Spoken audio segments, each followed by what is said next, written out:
దాంతో +2 పాస్ కాగానే ఫిజికల్ ఎడ్యుకేషన్‌లో శిక్షణ తీసుకున్నారు. మద్రాసు వెళ్లి అక్కడ ఓ పేరున్న ఉన్నత పాఠశాలలో పీఈడీగా పనిచేశారు.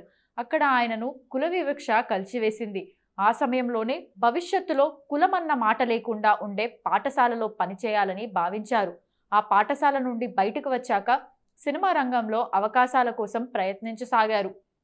దర్శకుడు కావాలనుకున్నారు. కొందరు దర్శకుల వద్ద అసిస్టెంట్‌గా పనిచేశారు. కొన్ని సినిమాల్లో బిట్ రోల్స్‌లో కనిపించారు.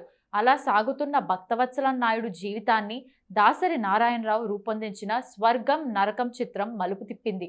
అందులో నెగెటివ్ షేడ్స్ రోల్‌లో కనిపించి తర్వాత ఇల్లాలు అంటే గౌరవం పెంచుకునే ప్రవర్తన చెందిన పాత్ర పోషించారు.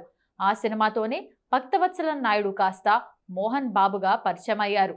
ఆ తర్వాత నుంచి దాసరి నారాయణరావు రూపొందించిన పలు చిత్రాల్లో విలక్షణమైన పాత్రలు పోషిస్తూ అనతి కాలంలోనే అందరి దృష్టిని ఆకర్షించారు.